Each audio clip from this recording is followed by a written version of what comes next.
देश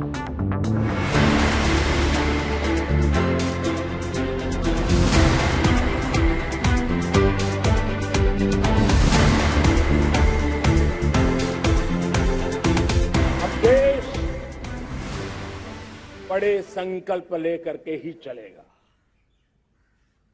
बहुत बड़े संकल्प लेकर के चलना होगा और वो बड़ा संकल्प है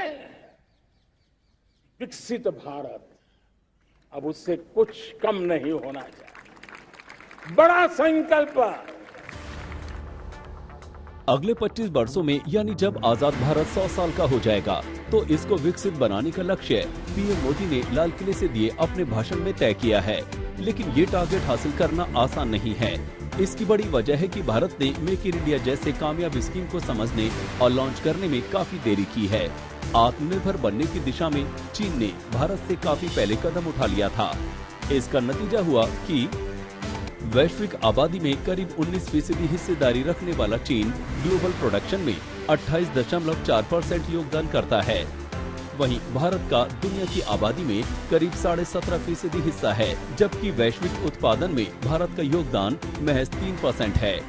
यही नहीं, विश्व जनसंख्या में महज 1.6% हिस्सेदारी रखने वाले जापान का विश्व उत्पादन में 10% योगदान है। ऐसे में अगले 25 साल में विकसित देश बनने और वैश्विक उत्पादन में हिस्सेदारी बढ़ाने के लिए भारत को कड़ी मेहनत करनी होगी।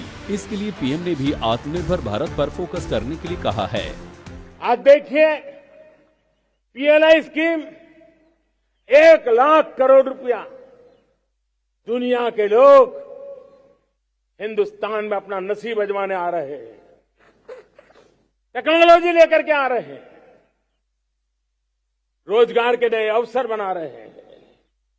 भारत मैन्युफैक्चरिंग हब बनता जा रहा है, आत्मनिर्भर भारत की बुनियाद बना रहा है। आज इलेक्ट्रॉनिक गुड्स मैन्युफैक्चरिंग हो, मोबाइल फोन का मैन्युफैक्चरिंग हो, आज देश बहुत तेजी से प्रगति कर रहा है। इस रफ्तार को बढ़ाने के लिए भारत को थोड़ा सा पीछे लौटना होगा और देखना होगा कि कैसे कभी देश सोने की चिड़िया क्यों कहा जाता था। दरअसल ब्रिटिश आर्थिक इतिहास लेखक एंगस मैडिसन के मुताबिक सन 1500 तक विश्व के कुल उत्पादन में भारत का योगदान 34% था। लेकिन आजादी के बाद करीब 40 साल तक चली समाजवादी नीतियों और लाइसेंस राज ने देश की आर्थिक रफ्तार को काफी धीमा बनाए रखा। 1991 में आर्थिक सुधारों से पहले तक देश की विकास दर को जो तरक्की करनी चाहिए थी, उसमें वो काफी पीछे रह गई। बीते 30 साल में नेशनल इनकम करीब 6 गुना बढ़ी है और अब अगले 25 बरस में इसे फिर से 6 गुना बढ़ाकर ही विकसित राष्ट्र का सपना साकार हो सकता है। कारोबारियों का भी मानना है कि मेक इन इंडिया के दम पर उनकी ग्रोथ में जोरदार इजाफा हुआ है, जिससे ये तो साफ हो जाता है कि आगे की राह भी आत्मनिर्भर भारत के रास्ते से होकर ही गुजरेगी। 100 से अधिक कंपनियां भारत में कंस्ट्रक्शन, केमिकल, रेनफोर्समेंट सेक्टर के अंदर कार्यरत है।